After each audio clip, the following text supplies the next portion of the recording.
স্বাগত আন্তর্জাতিক সংবাদে। শুরুতেই জানাবো হাতে থাকা সংবাদ শিরোনাম। ইসরায়েলি হামলায় আরো 30 ফিলিস্তিনি নিহত। এরপরই জানিয়ে দিব কার্গিল যুদ্ধের 25 বছর পূর্তিতে পাকিস্তানকে কড়া হুঁশিয়ারি দিলেন নরেন্দ্র মোদী। আরও জানাবো পাপুয়া নিউগিনিতে সিরিজ হামলা, নিহত বেড়ে 26। এরপরই জানিয়ে দেব ইয়েমেন উপকূলে 45 আরোহী নিয়ে নৌকাডুবি। আর সর্বশেষ জানাবো রাশিয়া ইউক্রেন আলোচনায় চীনকে মধ্যস্থতাকারী হিসেবে চায় ইউক্রেন। এতক্ষণ জানাচ্ছিলাম সংবাদ শিরোনাম, এবার থাকবে বিস্তারিত। ইসরায়েলি হামলায় আরো 30 ফিলিস্তিনি নিহত। ফিলিস্তিনের অবরুদ্ধ গাজা ভূখণ্ডে ইসরায়েলি হামলায় আরো 30 ফিলিস্তিনি নিহত হয়েছে। এতে করে উপত্যকাটিতে নিহতের সংখ্যা মোট দাঁড়ালো 39,200 জনে। এছাড়া গত বছরের অক্টোবর থেকে চালানো এই হামলায় আহত হয়েছেন আরো অন্তত 90,000-এর বেশি ফিলিস্তিনি। প্রতিবেদনে বলা হয়েছে গাজা উপত্যকায় ইসরায়েলের চলমান এই হামলায় আরো 30 জন ফিলিস্তিনি নিহত হয়েছেন।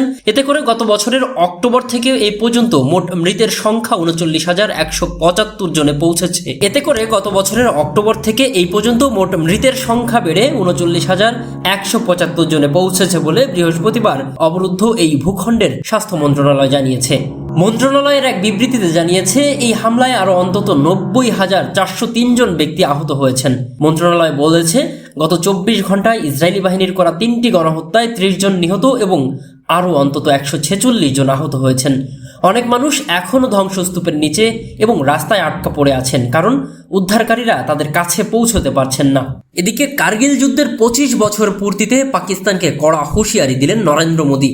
1999 সালের মে মাসে কাশ্মীরের কার্গিল জেলায় সশস্ত্র যুদ্ধে জড়িয়ে পড়ে ভারত এবং পাকিস্তান। 3রা মে থেকে 26 জুলাই পর্যন্ত স্থায়ী হওয়া এই লড়াইকে ইতিহাসে কার্গিল যুদ্ধ হিসেবেই পরিচিত। ওই যুদ্ধের 25 বছর পূর্তিতে নিহত সেনা সদস্যদের সম্মানে লাদাখ সফর করেছেন ভারতের প্রধানমন্ত্রী নরেন্দ্র মোদী। সেখানে কার্গিল যুদ্ধের স্মৃতিসৌধে পুষ্পস্তবক অর্পণ করেন তিনি। এক ভাষণে প্রধানমন্ত্রী মোদী কড়া হুঁশিয়ারি দিয়ে বলেছেন, ভারতের সঙ্গে অতীত যুদ্ধ থেকে শিক্ষা নেয়নি পাকিস্তান, তাই এখনো সন্ত্রাসবাদী প্রচেষ্টা চালিয়ে যাচ্ছে। তৃতীয়বার ক্ষমতায় আসার পর এই প্রথম উত্তেজনাপূর্ণ লাদাখ সফর করেছেন মোদী। মোদী বলেন, ইতিহাস থেকে শিক্ষা নেয়নি পাকিস্তান, ওদের সব সন্ত্রাসী হামলা ব্যর্থ করে দেব আমরা। লাদাখ জম্মু কাশ্মীরে নিরাপত্তা বাহিনীর সঙ্গে সশস্ত্র স্বাধীনতাকামীদের সংঘাত লেগেই আছে দীর্ঘদিন ধরে। ভারতের অভিযোগ, এসব গোষ্ঠীকে সমর্থন দিয়ে আসছে পাকিস্তান। মোদী আরও বলেন, আমি সন্ত্রাসবাদের প্রভুদের বলবো, ওদের অপচেষ্টা কখনোই সফল হবে না। লাদাখ বা জম্মু কাশ্মীরের উন্নয়নের পথে আসা প্রতিটি চ্যালেঞ্জকেই হারাবে ভারত। পাকিস্তান তার ইতিহাস থেকে কিছুই শিক্ষা নেয়নি, তারা সন্ত্রাসবাদ এবং ছায়াযুদ্ধ ব্যবহার করে। আমি আজ এমন একটি জায়গায় থেকে কথা বলছি যেখানে সন্ত্রাসীরা সরাসরি আমার কথা শুনবে। আমি তাদের বলতে চাই, তাদের পরিকল্পনা কখনোই সফল হবে না। জম্মু ও কাশ্মীরকে কেন্দ্রের অধীনে আনার পর থেকে ভারতের ক্ষমতাসীন জোট বিজেপির সেখানে বেশ কিছু উন্নয়ন প্রকল্প নিয়েছে। বিশ্বের বিভিন্ন প্রান্ত থেকে এই অঞ্চল ঘিরে ভারত সরকারের বিরুদ্ধে মানবাধিকার লঙ্ঘনের গুরুতর অভিযোগও রয়েছে। তবে সেসবে তোয়াক্কা না করে উন্নয়নের বাণী প্রচার করে যাচ্ছে বিজেপি সরকার। মোদির ভাষায়, লাদাখ হোক বা জম্মু ও কাশ্মীর, আমরা উন্নয়ন চালিয়ে যাব। 5 আগস্ট 370 ধারা বাতিলের 5 বছর পরে জম্মু ও কাশ্মীর এবং লাদাখ উন্নয়নের পথে এগিয়ে চলেছে। পরিকাঠামো ও পর্যটন খাত দ্রুত বৃদ্ধি পাচ্ছে। কয়েক দশক পর কাশ্মীরে সিনেমা হলও খুলেছে। কয়েক দশক পর সিয়া সম্প্রদায় শ্রীনগরে তাকিয়া পালনও করছে। এদিকে পাপুয়া নিউগিনিতে সিরিজ হামলা, নিহত বেড়ে 26-এ দাঁড়িয়েছে। পাপুয়া নিউগিনিতে সিরিজ হামলা চালিয়েছে একদল দুর্বৃত্ত। 16 থেকে 18 জুলাই পর্যন্ত চালানো হয় এসব হামলা। সর্বশেষ পাওয়া খবর পর্যন্ত নিহতের সংখ্যা 26 জন, যাদের মধ্যে 16 জনই শিশু। মৃতের সংখ্যা বেড়ে আরো দ্বিগুণ হতে পারে বলেও শঙ্কা প্রকাশ করছে বিবিসি। স্থানীয় গণমাধ্যমগুলো জানায়, প্রত্যন্ত অঞ্চল হওয়ায় সেখানকার থানায় সাধারণত খুব বেশি সংখ্যক পুলিশ থাকে না, আর সেই সুযোগেই ছুরি, বন্দুক, হাতুড়ি সহ বিভিন্ন ধরনের অস্ত্র নিয়ে হামলা চালিয়েছে দুর্বৃত্তরা। ঘটনা তদন্ত করতে সেখানে পৌঁছেছে দেশের আধা সামরিক বাহিনীর বিশাল একটি টিম। পুলিশ জানায়, আই ডোন্ট কেয়ার নামের একটি গ্যাং গত কয়েক মাস ধরেই সহিংসতা চালিয়ে আসছে অঞ্চলটিতে। এই ঘটনাটিও তাদেরই ঘটানো বলে প্রাথমিকভাবে ধারণা করা হচ্ছে। এরই মধ্যে হামলার সঙ্গে জড়িত প্রায় 30 জনের নাম পরিচয় জানা গেছে বলেও জানানো হয়েছে, তবে প্রকাশ করা হয়নি তাদের ব্যাপারে বিস্তারিত কোনো তথ্য। এদিকে ইয়েমেন উপকূলে 45 আরোহী নিয়ে নৌকাডুবি। লোহিত সাগরে ইয়েমেন উপকূলে 45 জন আরোহী নিয়ে অভিবাসী ও শরণার্থীদের বহনকারী একটি নৌকা ডুবে গেছে।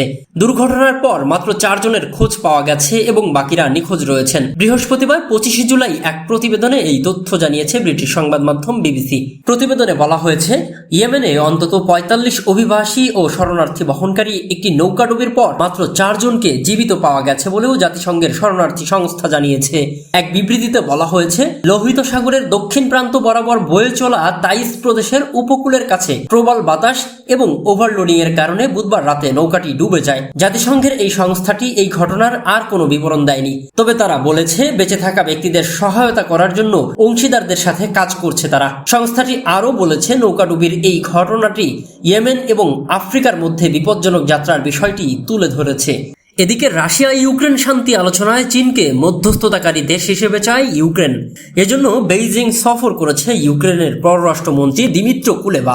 আল জাজিরার এক প্রতিবেদনে জানিয়েছে, চীনকে রাশিয়া ইউক্রেনের শান্তি চুক্তির মধ্যস্থতাকারী দেশ হিসেবে চায় ইউক্রেন। এজন্য মঙ্গলবার 23 জুলাই এবং বুধবার 24 জুলাই চীন সফরে যান ইউক্রেনের পররাষ্ট্রমন্ত্রী দিমিত্র কুলেবা। এই সফরে চীনের পররাষ্ট্রমন্ত্রী ওয়াং ইর সঙ্গে বেশ গভীর ও নিবিড় আলোচনা করেন ইউক্রেনের পররাষ্ট্রমন্ত্রী কুলেবা। তিনি বলেন, রাশিয়া আলোচনায় বসতে চাইলে ইউক্রেন তা সাদরে গ্রহণ করবে, তবে রাশিয়ার দিক থেকে এখনো পর্যন্ত কোনো লক্ষণ দেখা যাচ্ছে না। অন্যদিকে চীনের পররাষ্ট্রমন্ত্রী মন্তব্য করেছেন, দুই দেশের যুদ্ধ বন্ধের জন্য এখনো সব শর্ত পূরণ হয়নি, আর আলোচনারও সময় এখনো আসেনি। 2022 সালে ইউক্রেনে রাশিয়ার হামলার পর যুদ্ধ বন্ধের মধ্যস্থতা করতে এবারই প্রথম চীনের সহায়তা চেয়েছে কিয়েভ। কুলেবা বেইজিং সফরের মধ্য দিয়ে দ্রুত রাশিয়ার সঙ্গে সরাসরি আলোচনা শুরু করার জন্য নিজেদের পক্ষে অনুকূল আন্তর্জাতিক পরিবেশ তৈরির জোর চেষ্টা শুরু করেছে। এদিকে ইউক্রেনে শান্তি প্রতিষ্ঠার জন্য গত মাসে সুইজারল্যান্ডের একটি আন্তর্জাতিক সম্মেলন অনুষ্ঠিত হয়। এতে অংশগ্রহণকারী 80টির বেশি দেশ ইউক্রেনের সার্বভৌমত্ব ও ভূখণ্ডের অখণ্ডতা শান্তি আলোচনার ভিত্তি বলে মত দিয়েছেন। চলতি বছর আরেকটি শান্তি সম্মেলনের আয়োজনের কথা ভাবছে ইউক্রেন।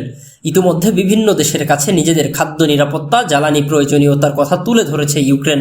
রাশিয়ার সঙ্গে যুদ্ধবন্দী বিনিময়ের সাফল্যের কথাও প্রচার করেছে দেশটি। বিশ্লেষকরা বলেছেন, জাতিসংঘের সাধারণ পরিষদের সম্ভাব্য ভোটাভুটি নিজেদের পক্ষে আন্তর্জাতিক সমর্থন বাড়াতে এসব তৎপরতা চালাচ্ছে কিয়েভ।